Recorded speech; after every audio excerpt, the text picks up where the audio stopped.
Welcome to today's class. Today we are going to see about transistors. Basically, we will see introduction to transistor. In this class, we will see the construction of a transistor, basic types of transistors, its region of operation and some applications and configurations. Okay. So, before starting the technicalities, let me briefly explain about the importance of invention of the transistor. So you must have heard about ancient computers. In ancient computers, the size was very big. That is because in those computers, they used to use vacuum tubes or vacuum triodes. When the transistor was invented, this transistor has replaced those vacuum tubes, because of which the size of computer got drastically reduced. In modern electronic gadgets or smart gadgets, you must have seen different ICs are being used. All those ICs, integrated circuits, are basically made up of transistors. So we can say that a transistor is a basic building block of all the modern electronic gadgets. Okay, let's start the class. So basically transistors are of various types, but in today's class we will see BJT, that is bipolar junction transistor. So why the name bipolar? That is because the current flow is due to both electrons and holes. Since it is due to electrons and holes, we call it as bipolar. And why junction? We will see further. See, we know that all these transistors are made up of semiconductors. So let me consider a semiconductor material. So we already have seen in PN junction diode, we had two regions. One is P and one is N. So it had two terminals. Now coming to transistor, we will have one additional region, that is one more P. So this is called PNP transistor. So this is one type, that is PNP. Likewise, we also have NPN. So these are the types. One is PNP transistor and another is NPN transistor. So if you see here we will be having total 3 terminals. So the region that is highly doped, this region is highly doped. The highly doped region is called emitter. And the region that is moderately doped, that is called collector. And the region that is sandwiched between these two regions is called base. And base is lightly doped. See, why the name emitter? That is because since this is highly doped, this is going to emit the charge carriers from emitter, and this is collector, since this is going to collect the charge carriers that are emitted by the emitter. So charges will be flowing like this. Now the base is going to control the charge flow between emitter and collector. Hence it is emitter, collector and base. Likewise here also we will be having one emitter, base and collector. Okay.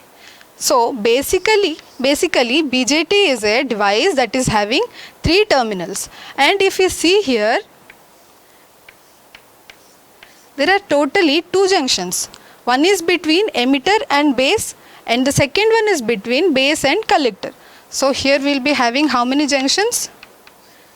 We will be having 2 junctions, that is base emitter junction and collector base junction. So see, here again these junctions can be operated in forward bias and reverse bias. Forward and reverse. Same way, collector base junction can also be operated in forward and reverse. Right? Okay. Before going to see this, we will see the symbols. See here. This is the symbol of a PNP transistor. So here you can see one arrow mark. The arrow mark, the node, this is having arrow mark, right? This is called emitter, and the one that is above this emitter is called collector, and this one is base.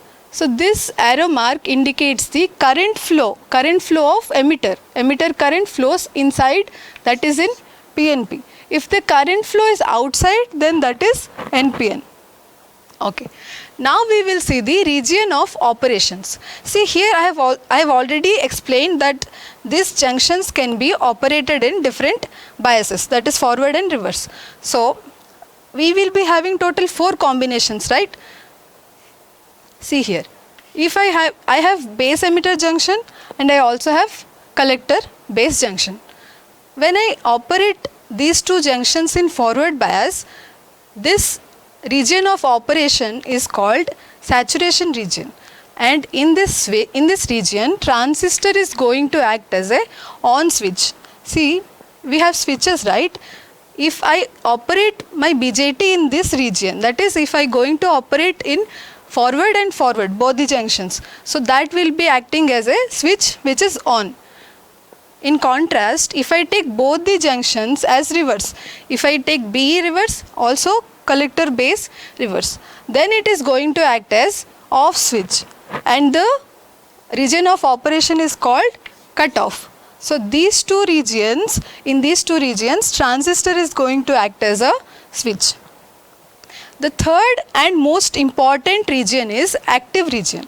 That is when base emitter junction is forward biased and collector base junction is reverse biased. In this active region, transistor is going to act as a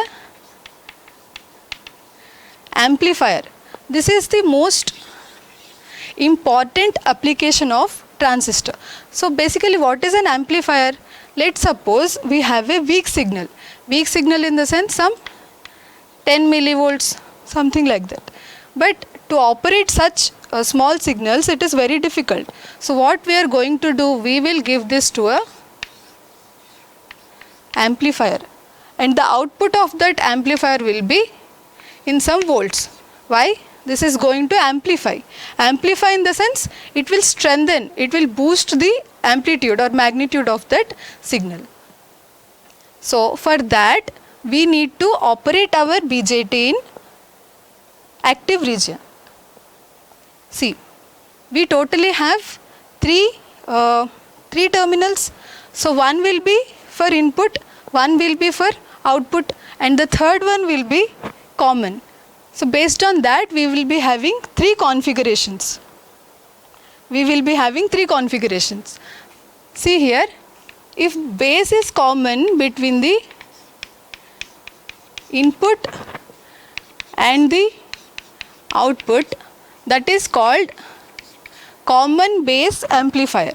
Same way, if I have emitter is common between input and output, that is called common emitter amplifier. Here you see, collector is common between input and output. So this is called common collector. See, for common base, input is given at emitter and output is taken from collector. In common emitter, we are going to give input at base and take output at collector. And in common collector, we are going to give input at collector and will take output at emitter. Okay. This is all about today's class. Hope you have understood. Thank you.